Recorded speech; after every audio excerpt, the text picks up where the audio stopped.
This week, we're tackling the topic of fear. And the title for my talk today is The Ultimate Fear Buster. I think that fear is one of the most avoided topics in our spiritual work. And yet it is the root of so many of the problems that we face throughout life. According to our Book of the Month, Atlas of the Heart by Brene Brown, fear is the response we have in so many different emotional situations, but we often call it something else. For instance, she says that anxiety is nothing but fear. And we are avoidant of the fear. And avoidance, this need to avoid things, is triggered by the feeling of fear. Shame is felt when we feel like we've done something wrong or we failed to do something we should have, and we're afraid of being found out for that. And so we feel a great deal of shame for that. Jealousy is the fear that we have when we feel like we're losing some part of a relationship. We can have fear of physical pain. We can have fear in social situations. We can feel fear in the idea of death or loss of any kind. And in the process of grieving, we're afraid to grieve sometimes. And then let's not even forget all the phobias that are out there. I did a quick internet search and came up with 107 different phobias, from acrophobia to zoophobia, and everything in between. I think that fear is often one of the most motivating forces to the people that we experience as bullies or narcissists, people that are afraid of losing the false sense of power they've worked so hard to gain in their lives. I believe that this is a contributing factor in the behavior of many of the people that we experience in this idea of being a bully or that narcissistic tendency to think only about themselves. They're motivated by fear. And I believe that fear and all of its associated emotions are the reason for most of the discord that we experience in life.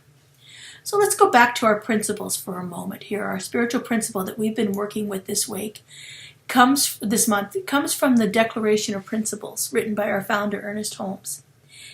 In there he says, "We believe that the ultimate goal of life is complete freedom of all discord, and that goal is sure to be attained by all. The ultimate goal of life is complete freedom from all discord." So if fear is the root of all discord, then how do we eliminate some of this fear that we experience throughout our lives? What exactly is the ultimate fear buster? That thing that's going to help us move through it. Oftentimes fear is described using an acronym. That acronym, False Evidence Appearing Real, FEAR. Some people describe faith as the opposite of fear. I actually think it's just on the other end of the spectrum. Fear is ultimately the belief that we have that something we don't want to experience is going to happen.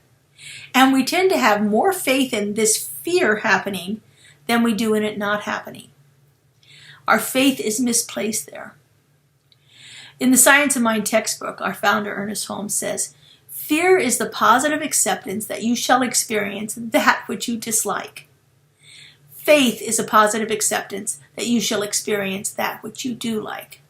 Opposite ends of the spectrum. Same energy, same degree of momentum behind them, but they're on two polar opposite ends of the spectrum. Belief in something that you don't want to experience, and the belief in something that you do want to experience. He goes on to say that fear is nothing more nor less than the negative use of faith. It is faith misplaced, a belief in two powers instead of one. A belief in two powers instead of one. It is often said that the opposite of fear is courage. But my experience of courage, and the way that people who have engaged in courageous acts often describe it, is that fear is totally and completely present in the act. It is felt by the person who is engaging in a courageous act.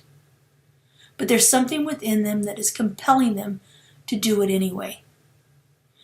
The need to do that courageous thing is more overwhelming than the fear of the act is itself.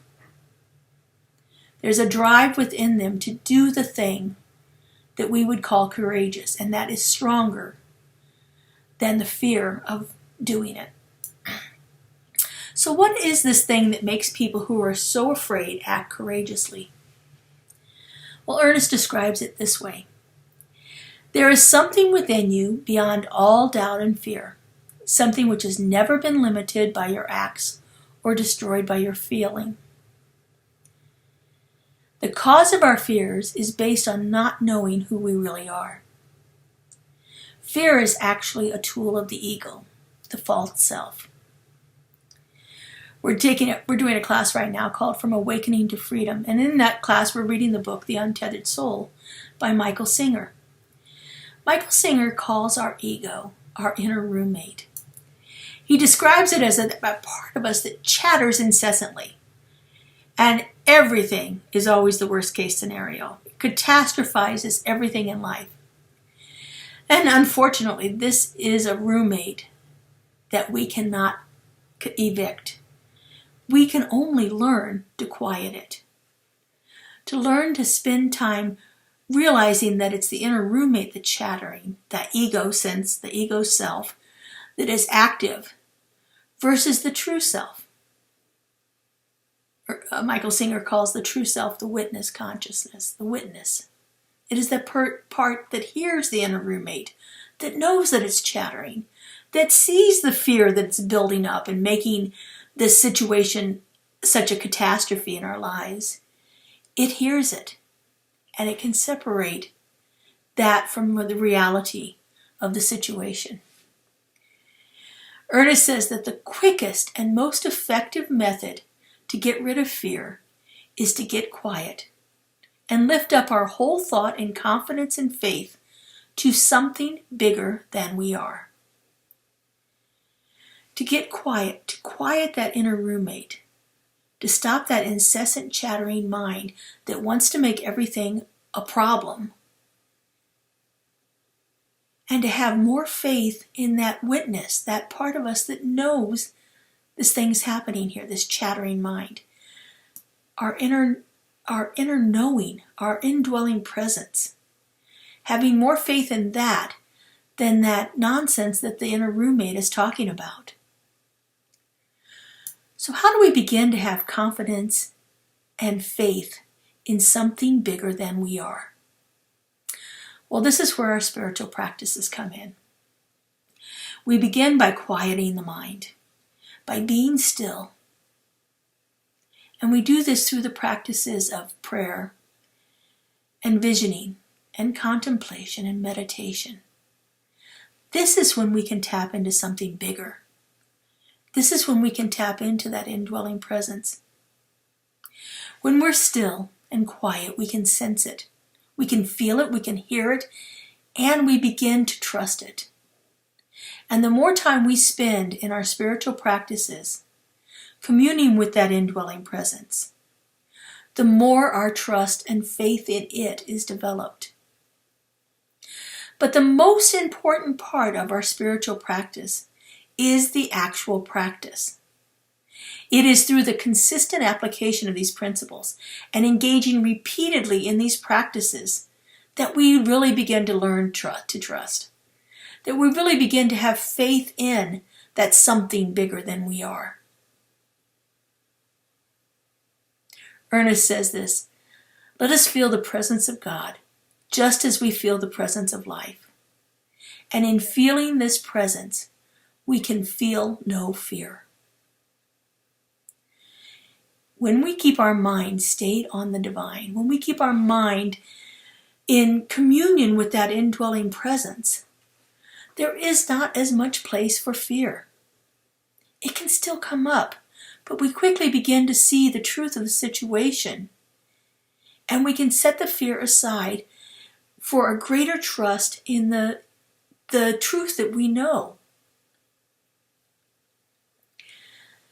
So what is the practical application of all this? What does this really actually mean in our lives? How do we actually get to that ultimate fear buster? You know, in the last few years, our world has been inundated with fears of every kind. Fear that most of us have never experienced in this lifetime. And these are things that we've only read about in history books or watched on TV, or perhaps seen them happening in another country other than ours.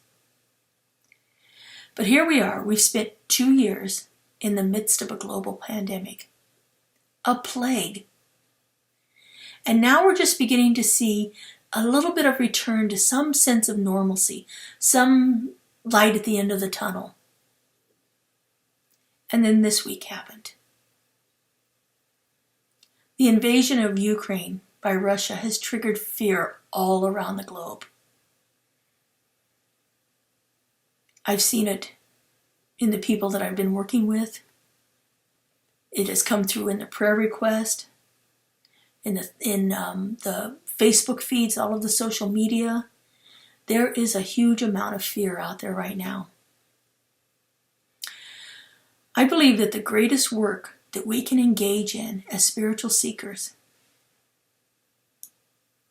as people who are working to be free of discord from all nature, is to be in the world and not of the world, as the Master Teacher described it. To be in the world, experiencing everything that is going on in the world, not with our head in the sand, not playing an ostrich. We are actually in the world and cognizant of what is happening in the world. And yet, we are at a place where we rely on and have more faith in that something bigger than we are. We have more faith in that indwelling presence than we have in the conditions of the world. This is what Joel Goldsmith calls our world work. To be fully present with what is happening and to know that the presence of the divine is actively operating in each and every situation in the world, in each and every person involved in each one of those situations. That is our world work. And it is a high calling and noble work.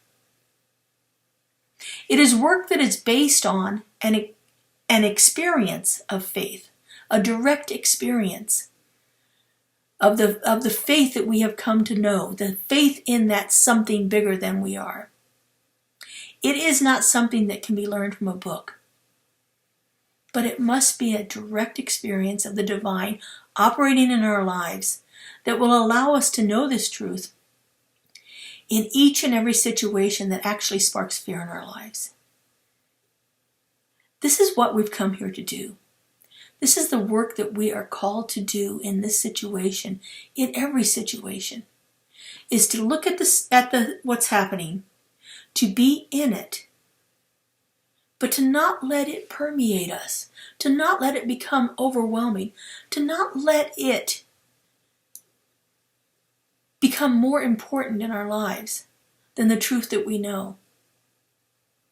We are not to have a greater faith in the situations of the world than we have in that something bigger than we are. Each and every moment we have an opportunity. Each and every time we encounter anything that we would consider a fear-based thing, we have a moment to begin to apply these truths. Over the last few years, there have been several times where people have called me courageous. And the first few times that it happened, I was like, oh, what are you talking about? I'm just an ordinary person. And then I start to look at it, at the situations in which they're talking about. When I had an experience of cancer, it would have been very natural, very easy for me to put more faith in those damaged cells within my body than I did in that indwelling presence, within that truth that I know. It would have been easy to go that way. And I had about 2 hours of it, where my fear was stronger than my faith. But I did what I knew to do spiritually, and I went to see my spiritual mentor. And after about 2 hours of being in her presence, I was uplifted. I've told people this often, is if I had to describe the best way to experience cancer, what I experienced would have far exceeded my expectations of how cancer could be. I moved through it easily. I moved through it quickly, and it's now 8 years with nothing of it. No reoccurrence whatsoever. I put more faith in the work that I had learned, the things that I had learned through the study, through the practice, through communing with Spirit, through my work in visioning, through my work in meditation, through my work in prayer. I felt a tangible presence that didn't let me sink into the fear. When my brother was in the last few weeks of his life, I was at work one day, and I was really distraught. I couldn't work. I couldn't function. And so I said, well, I'm just going to go into my office and close the door and turn out the light and sit there until I could actually get to a place where I could function. And I remember turning out the light and sitting there and just saying, okay, I don't know what this is, but I can't do anything else, so I'm just going to sit here until it either goes away or something, or I have some other experience. And it didn't take very long. I remember asking the question, what do I need to know to move through this? And within moments, I heard very clearly, very distinctly, there is no pain, there is no suffering, there's only peace. And for me, it was a direct experience of the divine. It was a direct knowing.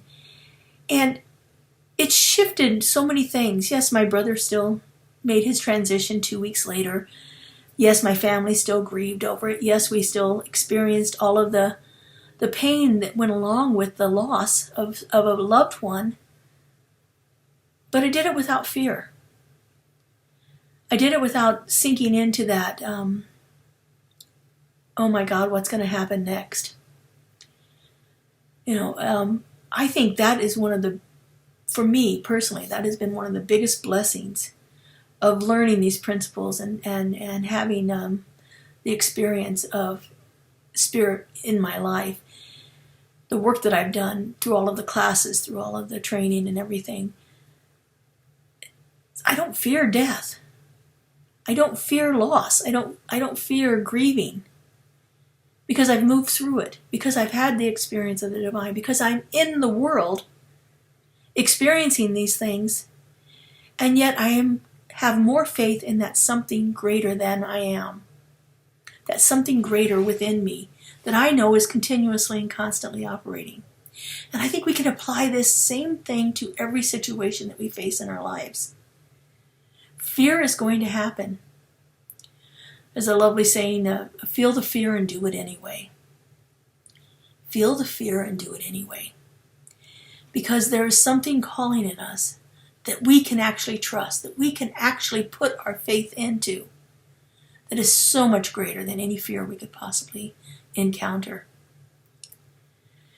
And so I think this is our opportunity here in this situation that we're experiencing in our world right now.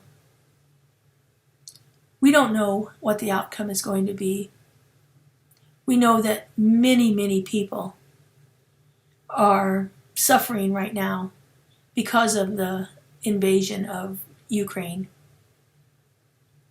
And we have an opportunity to know truth. We have an opportunity to practice what we believe in this situation. And so let's do that right now. Let's take this into prayer. Let's take this into that communion with Spirit where we speak truth, where we connect with the divine. We acknowledge its presence within our own being. We speak the truth that we know, and then we give thanks and let it go. And so if you will, turn within with me as we connect with Spirit.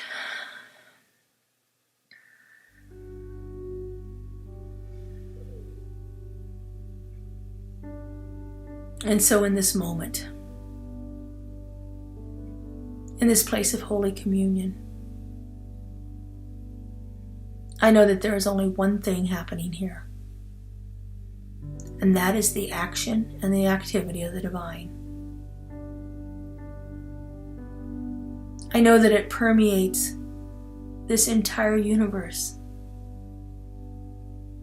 That it is not bound by borders or by time. That what happens here in consciousness happens everywhere in consciousness. That one all-pervading presence is the truth of all life.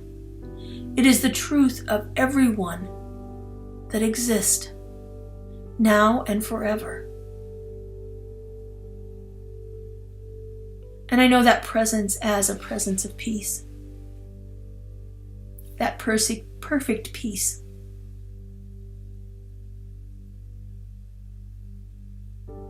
I know it as unconditional love.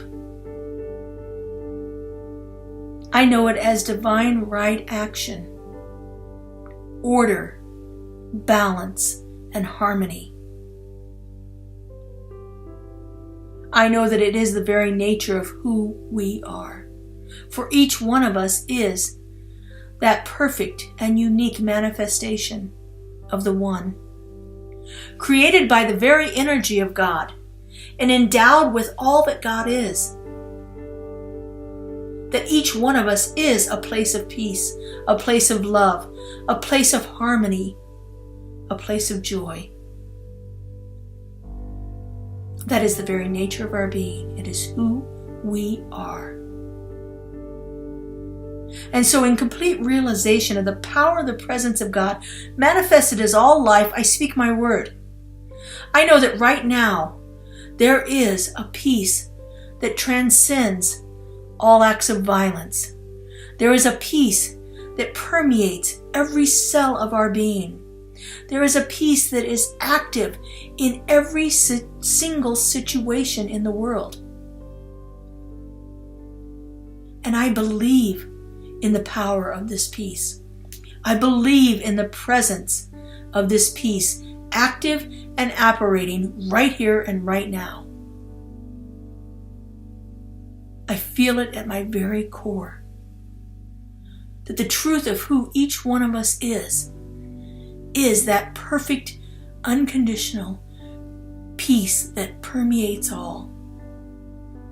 And so I know that right now in Ukraine, that peace is the overarching power that is operating right now through each and every person. Each and every person who is a combatant, each and every person who is a citizen, each and every person who is in leadership in every single country in this entire world.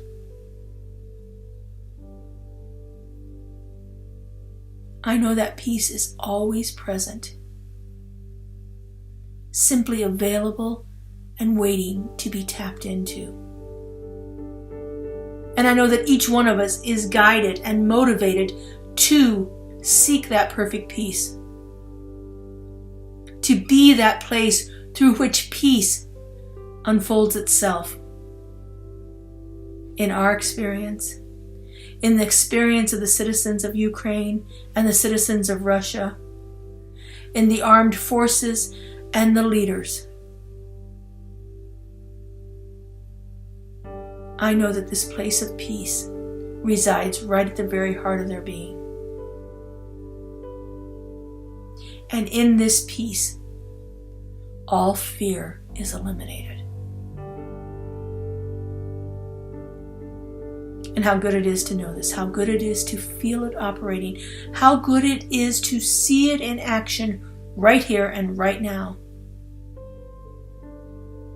And I simply release this word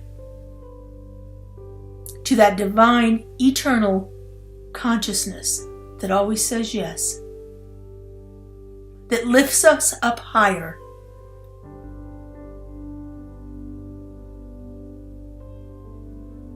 that fills us with faith. I let it go and I let it be. And so it is. Amen.